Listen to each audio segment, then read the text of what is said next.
Porfirio Díaz había controlado desde 1876 el poder ejecutivo de México, de modo autoritario e interrumpido, reprimiendo los reclamos de las clases más bajas.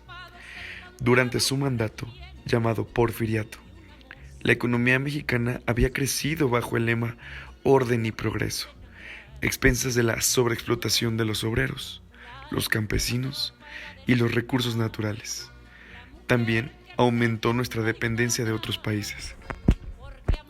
Se desarrolló la industria petrolera, la producción de manufacturas y la minería, así como también se extendieron las líneas de ferrocarril.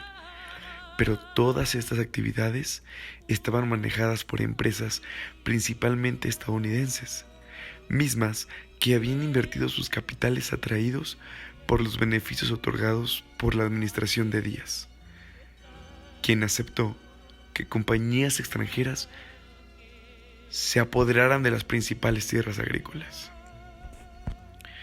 Se enriquecía una pequeña clase dominante de empresarios y terratenientes, y en las grandes ciudades se ampliaban los sectores medios, marginados del ejercicio poder político.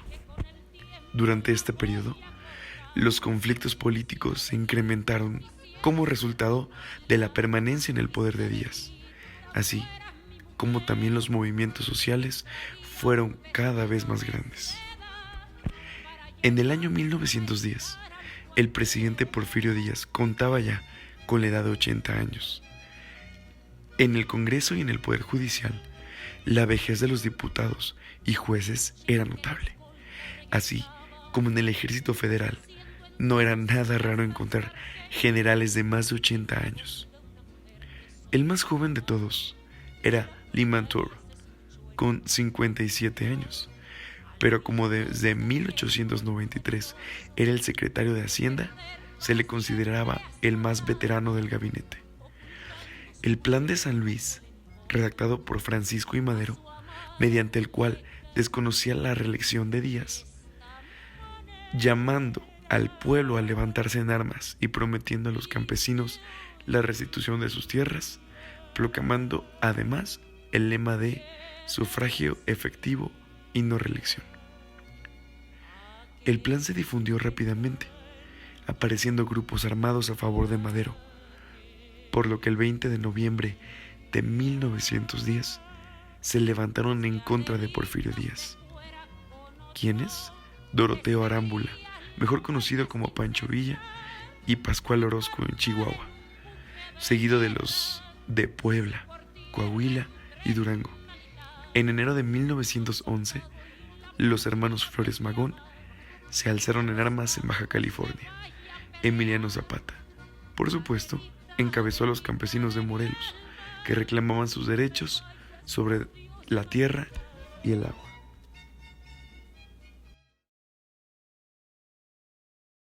Encabezada por Hidalgo y Morelos, en los preparativos, digamos como en el contexto de los preparativos de esa otra gesta revolucionaria del siglo XIX, Díaz había señalado su intención de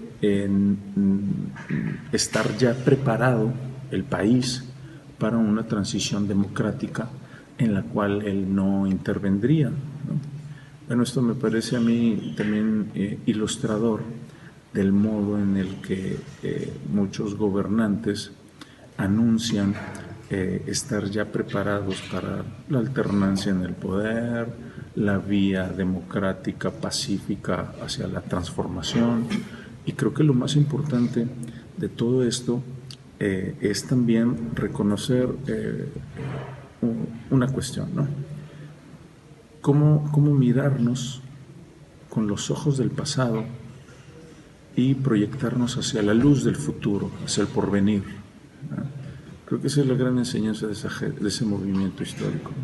No solamente el aprendizaje, digamos, cronológico, el análisis, si quieren ustedes, historiográfico de lo que ocurrió en ese entonces, sino también de en qué medida este movimiento revolucionario, que para muchos fue la primera revolución del siglo XX, ¿no?, en términos históricos, de alguna manera recogen generaciones posteriores como la de 1960, ¿no?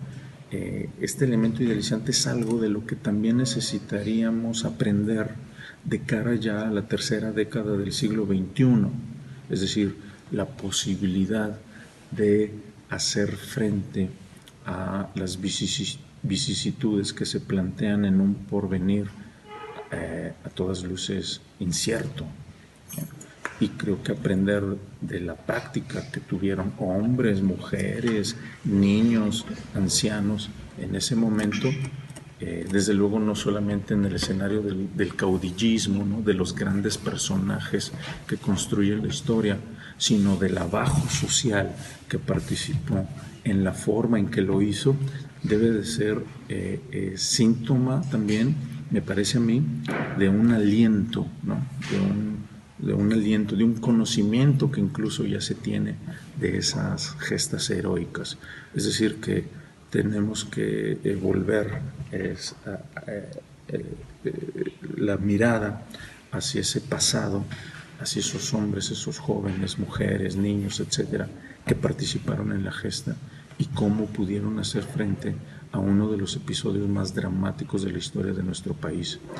Eso creo que es una enseñanza bien significativa, el aprendizaje de su forma de organización, de esa voluntad, ¿no?, propiciatoria de cambios. Sí, bueno, solemos denominar bajo el rubro de Revolución Mexicana ese periodo histórico de la vida en México que se gestó a partir del año 1910, desde luego con antecedentes importantes a raíz del régimen dictatorial de Porfirio Díaz, el encabezamiento democratizador que supuso la emergencia de una figura como la de Francisco I. Madero, que propició y sentó las bases de una vía electoral hacia una posible sucesión presidencial. Fue el antecedente inmediato de un movimiento que tuvo consecuencias de alcance mundial en cuanto a la emergencia y participación de la sociedad mexicana de entonces a través de la vía armada, gestándose pues así una serie de alternativas cuyo centro neurálgico constituía la no reelección, el principio de no reelección y de la elección del presidente de la República, pues sentó incluso también las bases de una posterior consolidación en lo que se refiere a la estructura de las clases sociales que hasta entonces había estado marcada por una espantosa, podríamos decir, inequitativa y a todas luces importante lucha de clases que fragmentaba el tejido de lo social en una escisión entre ricos y pobres. Desde una perspectiva historicista, marxista, se ha planteado también el fenómeno de que ese sacudimiento de la base estructural de las relaciones económicas tuvo un alcance en términos de la superestructura ideológica y política que ha sido considerada por muchos críticos como una revolución de carácter burgués. En ese sentido, podríamos nosotros plantear la situación de que efectivamente el fenómeno social, económico y político de la gesta revolucionaria de 1910 atendería en principio más bien a una especie de revuelta social o de rebelión política marcada por una multiplicidad de agentes de diversa índole y categoría. El propio Madero pertenecía a esta clase social terrateniente que podríamos decir formaba parte también de la burguesía ilustrada del momento y cuyos ejes o directrices hacia el cambio social y político que promulgaba estaban no en sintonía con la emergencia de otros grupos revolucionarios altamente participativos, destacadísimos e importantes, que podríamos nosotros reconocer como la base de lucha de la gesta revolucionaria, y me estoy refiriendo tanto a la vía del villismo, por un lado, como del zapatismo. Este último, que incluso también planteaba una transformación en términos revolucionarios, no solamente del carácter de apropiación de la tierra, ¿no?, sino incluso en términos de un cambio en el orden de lo espiritual en torno a la relación que se establece con la madre tierra, con la naturaleza. En ese sentido, hay una anécdota que a mí me parece muy ilustrativa sobre ese triste desencuentro que hubo entre, digámoslo así, la facción anarquista, encabezada por los hermanos Flores Magón, y desde luego la facción zapatista. Algunos miembros del Partido Liberal Mexicano establecían que esta había sido una de las, digámoslo así, uno de los desencuentros más desafortunados para el fenómeno revolucionario. Me estoy refiriendo al anarquismo y al zapatismo. Se planteaba, por ejemplo, que en alguna ocasión algunos miembros del Partido Liberal Mexicano cuestionaron a Ricardo Flores Magón respecto a que los zapatistas en realidad estaban pugnando por una nueva forma de propiedad privada de la tierra. Sabemos que esto, pues, para los anarquistas, en esa beta marxista que también los religa, los une, el sentido de la propiedad privada, pues, está justamente directamente relacionado con su abolición, ¿no?, con la abolición de la propiedad privada de los medios de producción, en este caso del zapatismo de la tierra. Cuentan entonces, a partir de esta anécdota que a mí me parece bien significativa, que algunos miembros del Partido Liberal Mexicano cuestionaban el carácter libertario o libertador de la gesta zapatista, en el sentido de que ellos propugnaban por la propiedad de la tierra, ¿no? El anarquismo, pues, evidentemente, como sabemos, pugna por la abolición de todo tipo de propiedad, en este caso de la tierra. Pero Ricardo Flores Magón contestaba de una forma, a mí me parece muy inteligente, en el sentido de decir que decía él, que los anarquistas no piensen como anarquistas, perdón, los zapatistas no piensen como anarquistas, lo importante es que actúan como anarquistas, ¿no? Además les decía, calladitos, ¿no?, porque un anarquista que se precie de hacerlo no va a andar presumiendo y gritando a los cuatro vientos, soy anarquista, ¿no? Una estupidez, ¿no? Bueno, el asunto es de que esa es una de las cuestiones que a mí me parecen muy significativas, ese desencuentro, ¿no?, entre el anarquismo, incluso también con el villismo, ¿no?, y lo que comentaba del zapatismo. Hay una cuestión también. Flores Magón envía al todavía entonces presidente Porfirio Díaz. No tengo bien fechado el dato, pero creo que esa carta se la envía a Ricardo Flores Magón desde la cárcel en San Diego, California, donde a la postre él fallecería, ¿no? El asunto es que en esta carta a mí me parece bien revelador el asunto que trata Ricardo Flores Magón respecto a que plantea una serie de mitos, incluso fundacionales, de México, o de lo que se cree es México, porque esa pregunta es justamente la que también pone en el centro no solo del debate, sino de la praxis política, incluso armada, la Revolución Mexicana, que es qué es México y de quién es México, a quién pertenece México. Y Ricardo Flores Magón recoge ese espíritu en esa carta que le envía a Porfirio Díaz, diciéndole, hablando de varios mitos, ¿no?, fundacionales incluso en México. Primero, la campana de Dolores, ¿no?, la Virgen de Guadalupe, la bandera nacional. Entonces, ¿qué es México?, pregunta.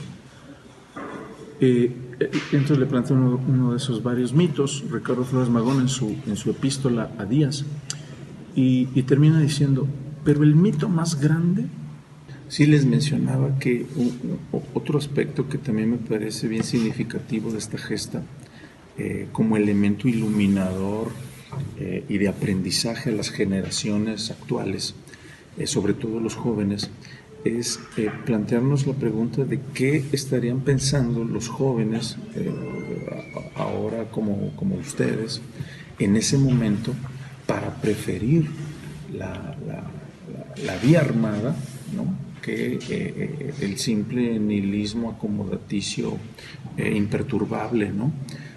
Yo creo que ese es otro elemento que también sería muy importante rescatar, ¿no?